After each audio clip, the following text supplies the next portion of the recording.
ರಥಸಪ್ತಮಿ ಪ್ರಯುಕ್ತ ನಿರಂತರ ಯೋಗ ಕೇಂದ್ರದ ವತಿಯಿಂದ ಆದಿತ್ಯ ಹೃದಯ ಹೋಮ, ಸೂರ್ಯಾಷ್ಟೋತ್ತರ ಶತನಾಮಾವಳಿಯೊಂದಿಗೆ 108 ಸೂರ್ಯ ನಮಸ್ಕಾರ ಕಾರ್ಯಕ್ರಮ ಬೀಡಿನಗುಡ್ಡೆಯ ಶ್ರೀ ಏಕನಾಥೇಶ್ವರಿ ಸಭಾಭವನದಲ್ಲಿ ನಡೆಯಿತು. ವೇಣುಗೋಪಾಲ್ ಸಾಮಗ ಅವರ ನೇತೃತ್ವದಲ್ಲಿ ನಡೆದ ಆದಿತ್ಯ ಹೃದಯ ಹೋಮದೊಂದಿಗೆ ನಿರಂತರ ಯೋಗ ಕೇಂದ್ರದ ಯೋಗಾಭ್ಯಾಸಿಗಳೆಲ್ಲರೂ ಸೂರ್ಯದೇವರ ಅಷ್ಟೋತ್ತರ ಮಂತ್ರಗಳನ್ನು ಪಠಿಸುತ್ತಾ 108 ಸೂರ್ಯ ನಮಸ್ಕಾರವನ್ನು ಮಾಡುವುದರ ಮೂಲಕ ರಥಸಪ್ತಮಿಯ ದಿನವನ್ನು ಆಚರಿಸಿದರು. ನಿರಂತರ ಯೋಗ ಕೇಂದ್ರದ ಶಿಕ್ಷಕಿ ಮಮತಾ ರೂಪೇಶ್ ಅವರು ರಥಸಪ್ತಮಿ ಕಾರ್ಯಕ್ರಮವನ್ನು ನಡೆಸಿಕೊಟ್ಟರು.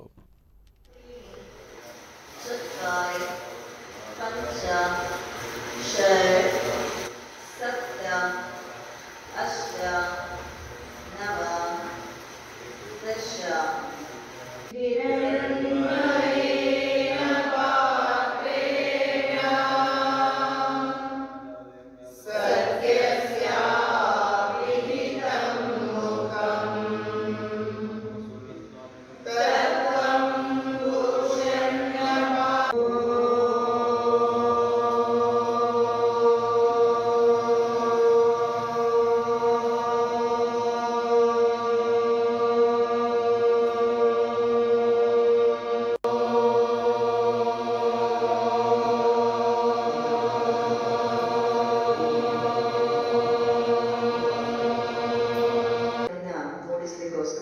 ಈ ಧರೆಗೆ ಆಗಮಿಸ್ತಾ ಇದ್ದಾನೆ.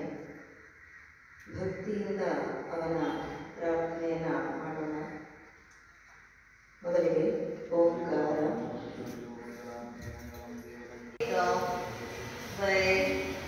ತ್ರೀಣಿ ಚತ್ವಾರಿ